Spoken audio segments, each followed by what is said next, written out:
Baiklah, selamat siang. Siang. Terima kasih atas kesempatan yang diberikan kepada kelompok kami. Dan kelompok kami, kelompok 6, akan membawakan materi tentang teori perilaku konsumen dan produsen. Sebelum itu, kami akan memperkenalkan diri masing-masing. Perkenalkan, nama saya Mercy Diego. Dan saya Chelsea. Saya Ismail. Perkenalkan, nama saya Vanessa Gabriela Sangalu. Kita masuk kepada pembahasan. Yang pertama, pengertian dan konsep produksi dan konsumsi. Perlu kita ketahui, kegiatan ekonomi adalah sebuah aktivitas yang dilakukan oleh manusia untuk memenuhi kebutuhan hidupnya. Di sini ada beberapa macam kegiatan ekonomi yang dilakukan dan sering kita temui di kalangan masyarakat. Yang pertama, kegiatan ekonomi seperti konsumsi dan juga produksi. Untuk mengetahui lebih jelas tentang konsumsi dan produksi, akan saya jabarkan yang pertama mengenai konsumsi. Konsumsi adalah merujuk pada tindakan mengkonsumsi. Selanjutnya kita masuk pada faktor-faktor yang mempengaruhi pada konsumsi. Yang pertama ada pendapatan. Pendapatan adalah salah satu faktor utama yang mempengaruhi pola konsumsi. Semakin tinggi pendapatan individu atau rumah tangga, semakin besar pula kemampuan mereka untuk membeli barang dan jasa. Yang kedua, preferensi. Preferensi individu atau kelompok terhadap jenis merek atau gaya produk akan mempengaruhi keputusan konsumsi. Yang ketiga, harga barang dan jasa. Selanjutnya, faktor-faktor sosial dan budaya. Faktor-faktor sosial dan budaya di sini antara lain nilai, norma, dan budaya dari masyarakat tempat individu itu tinggal. Yang kelima, tren dan gaya. Tren dan gaya hidup modern dapat mempengaruhi preferensi konsumen terhadap produk dan layanan tertentu. Yang keenam, faktor demografi. Faktor demografi seperti usia, jenis kelamin, pendidikan, dan status perkawinan dapat mempengaruhi preferensi konsumsi. Dan yang terakhir, mengenai ketersediaan dan aksesibilitas. Baik, saya akan masuk pada penjabaran produksi. Produksi adalah proses mengubah input atau sumber daya menjadi output yang memiliki nilai tambah dan mencakup semua kegiatan untuk menciptakan atau menghasilkan barang dan jasa yang dapat memenuhi kebutuhan manusia. Masuk pada faktor-faktor produksi. Produksi melibatkan penggunaan faktor-faktor produksi seperti tenaga kerja, modal, bahan baku, dan manajemen.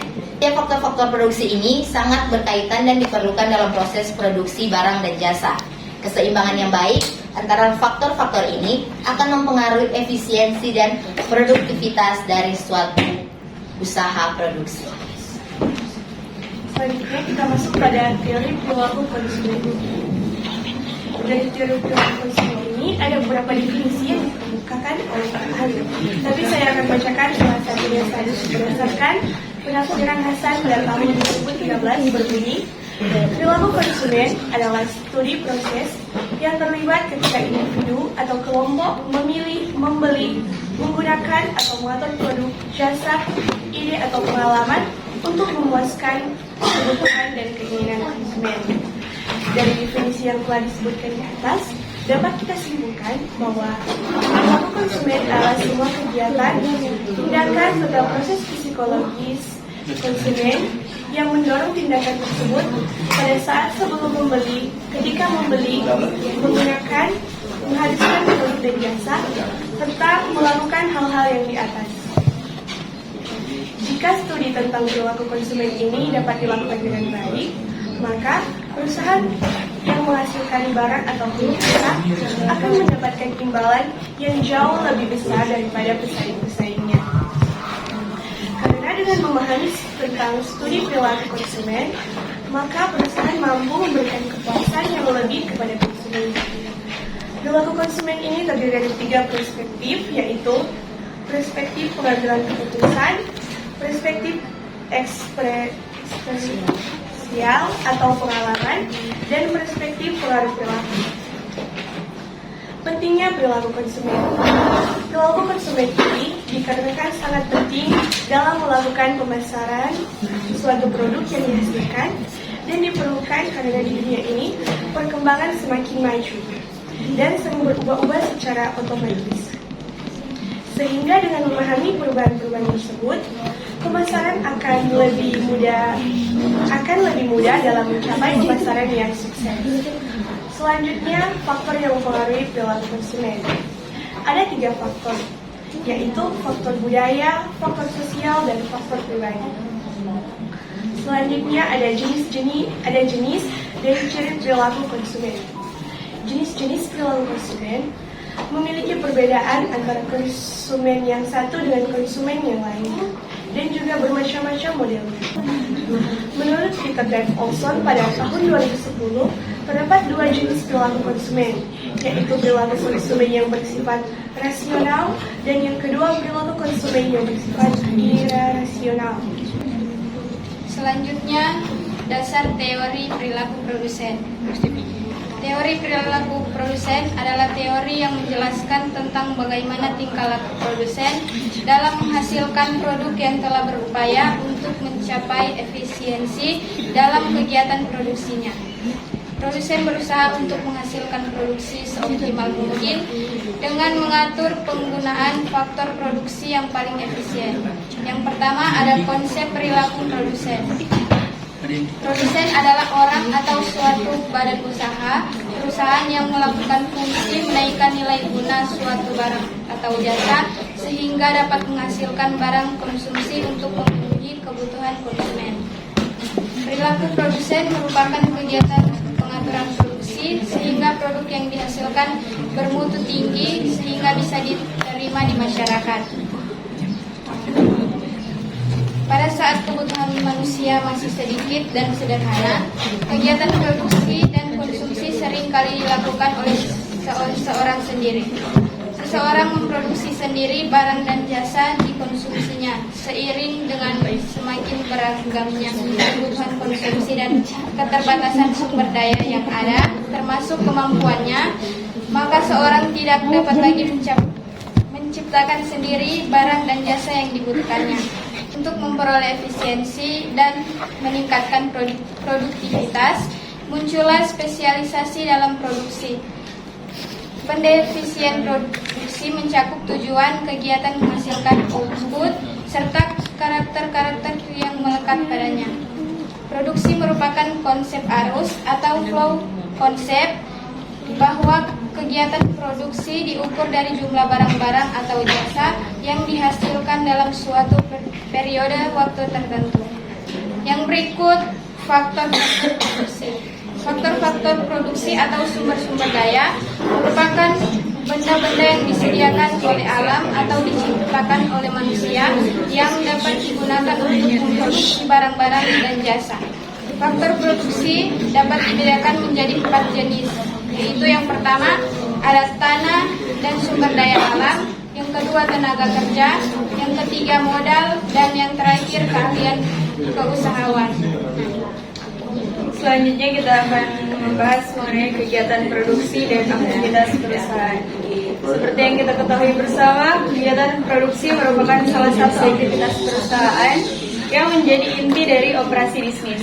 Kegiatan ini terbagi menjadi beberapa tahap yang harus dilakukan guna menghasilkan suatu barang untuk memenuhi kebutuhan pelanggan atau pasar. Teman-teman bisa melihat pada gambar yang ada di halaman 13. Itu merupakan tahapan produksi secara umum.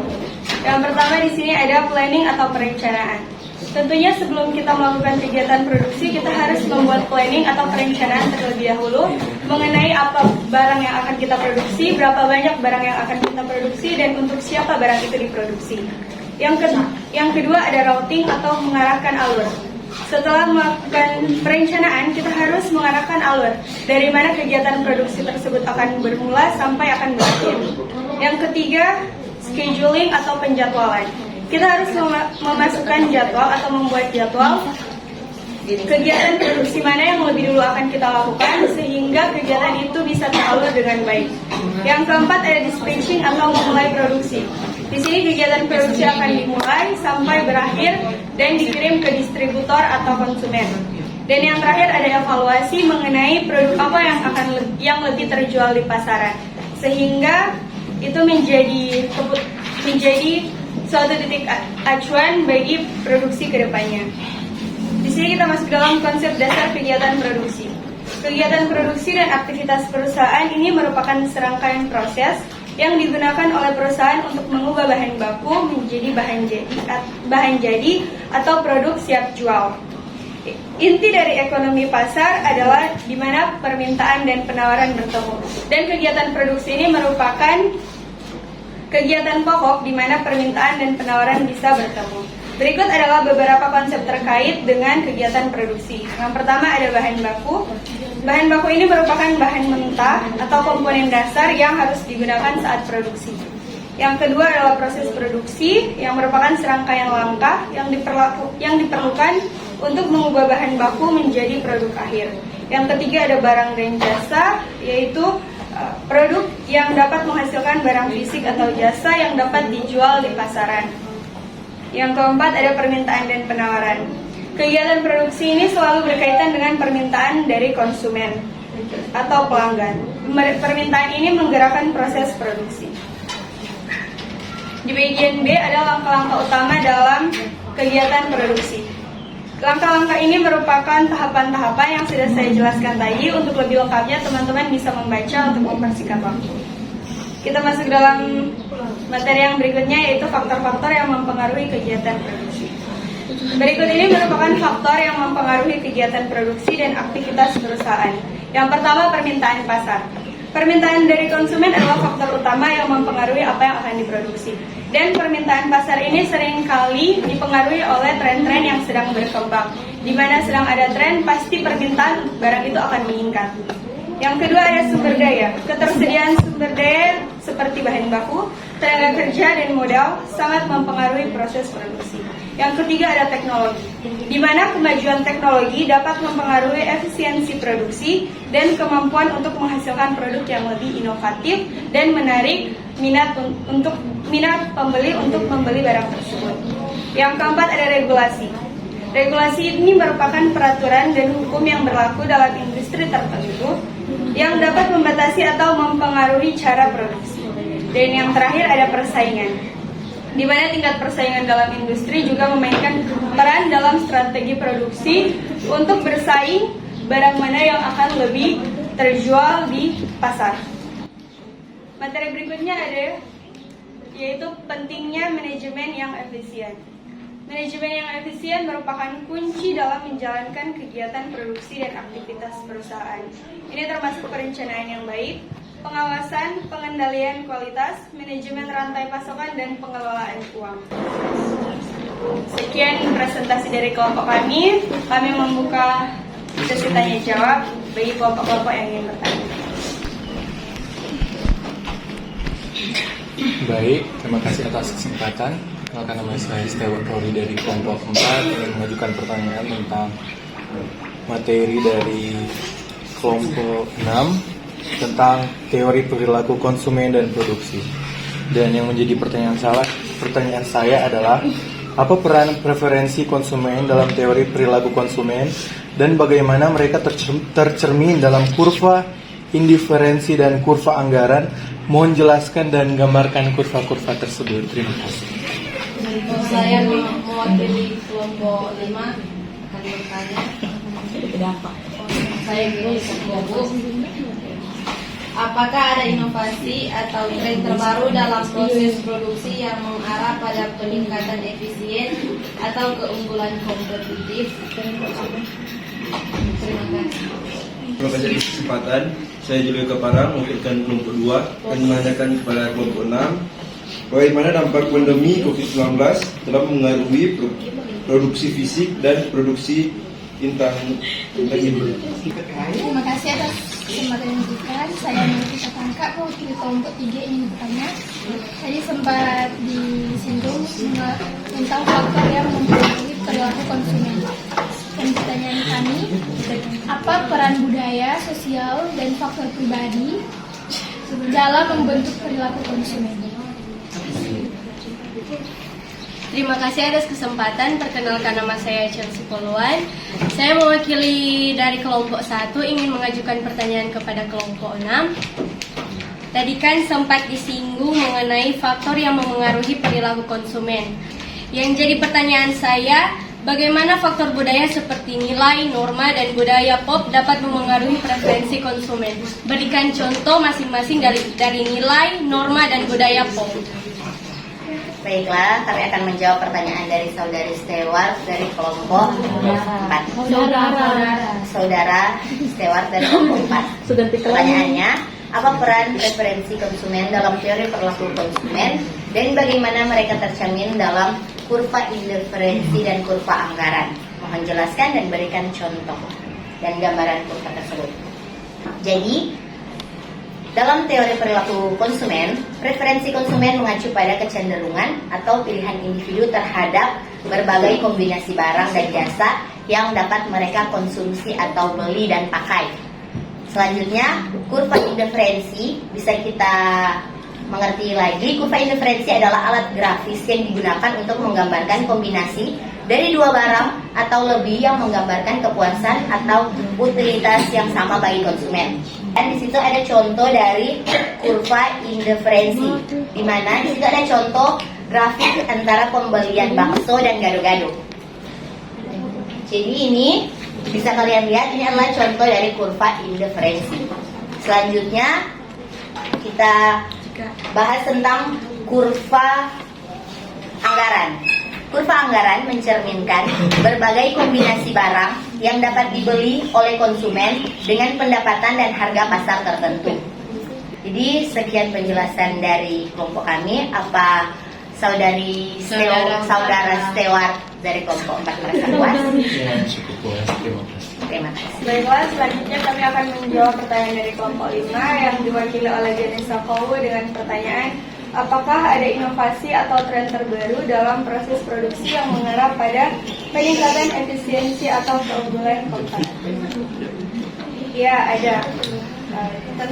Tentu ada banyak inovasi dan tren terbaru dalam proses produksi yang meningkatkan efisiensi dan keunggulan komparatif. Beberapa contoh di antaranya yaitu manufaktur berbasis AI. Pasti teman-teman sekalian sudah mengetahui apa itu AI, atau yang biasa disebut dengan artificial intelligence. Di sini ada perusahaan LG, pabrik cerdas LG memanfaatkan machine learning untuk mendiagnosis dan memprediksi kerusakan pada mesin, sehingga mereka bisa menjaga ketahanan mesin sebelum terjadi masalah. Dengan cara ini, tim manajemen dapat memperkirakan jika terjadi kelambatan tak terduga pada mesin mereka. Karena isu-isu semacam ini dapat menimbulkan biaya yang cukup mahal bagi perusahaan, sehingga manufaktur berbasis AI ini masih jarang digunakan di perusahaan-perusahaan. Terima kasih. Apakah sudah jelas? Terima kasih. Jawaban dari kelompok 6 jelas. Ya, baik, terima kasih. Pada saat ini kami akan menjawab pertanyaan dari kelompok 1 yang diwakilkan oleh Chelsea dari Wahid. Soal bagaimana faktor budaya seperti nilai, norma, dan budaya pop dapat mempengaruhi preferensi konsumen dan berikan masing-masing contoh. Faktor budaya seperti nilai, norma, dan budaya pop dapat mempengaruhi preferensi konsumen dengan cara mempengaruhi preferensi, sikap, dan perilaku konsumen dalam memilih produk dan jasa tertentu. Contohnya, kalau dinilai, masyarakat akan mengutamakan kesehatan dan akan memilih produk yang sehat, yang terbuat dari bahan-bahan yang sehat dan alami. Kalau yang kedua itu norma akan mengatur tentang pakaian yang sopan dan mempengaruhi konsumen dalam memilih pakaian yang sesuai dengan norma tersebut. Dan yang ketiga, budaya pop. Misalnya, tren fashion yang sedang populer dapat mempengaruhi konsumen dalam memilih pakaian sesuai dengan tren tersebut. Terima kasih. Apakah kelompok 1 sudah puas? Baiklah, saya akan menjawab pertanyaan dari Melvika dari kelompok 3. Pertanyaannya, bagaimana peran faktor budaya, sosial, dan faktor pribadi yang dapat mempengaruhi nilai-nilai dalam bentuk perilaku konsumen. Jelaskan. Jadi kalau ada seseorang yang mementingkan nilai dan faktor budaya, maka jika dia mengikuti tren dari budaya tersebut, maka konsumen juga akan mempengaruhi kemudian faktor sosialnya. Faktor sosial atau kelompok preferensi individu seringkali membandingkan perilaku konsumen mereka dengan kelompok sosial lain. Dan untuk faktor pribadi itu terambil dari diri orang tersebut. Sekian, apakah Saudari Melvika puas? Baiklah, selanjutnya kami akan menjawab pertanyaan dari kelompok 2. Pertanyaannya, bagaimana dampak pandemi COVID-19 telah mempengaruhi produksi fisik dan produksi intangible? Pandemi COVID-19 telah memiliki dampak yang signifikan pada produksi fisik dan produksi intangible. Berikut adalah beberapa dampaknya. Yang pertama, produksi fisik. Produksi fisik yang pertama adalah gangguan pasokan. Keterbatasan produksi dan pengiriman bahan mentah serta komponen dari berbagai negara telah mengganggu produksi fisik di banyak industri. Yang kedua, penurunan permintaan. Penurunan permintaan konsumen untuk barang-barang tertentu seperti pakaian, perjalanan, dan hiburan langsung mempengaruhi produksi fisik di sektor-sektor ini. Yang ketiga, protokol keselamatan. Penerapan protokol keselamatan di tempat kerja telah mengurangi efisiensi produksi fisik dan dapat menyebabkan penurunan produksi. Yang kedua, produksi intangible.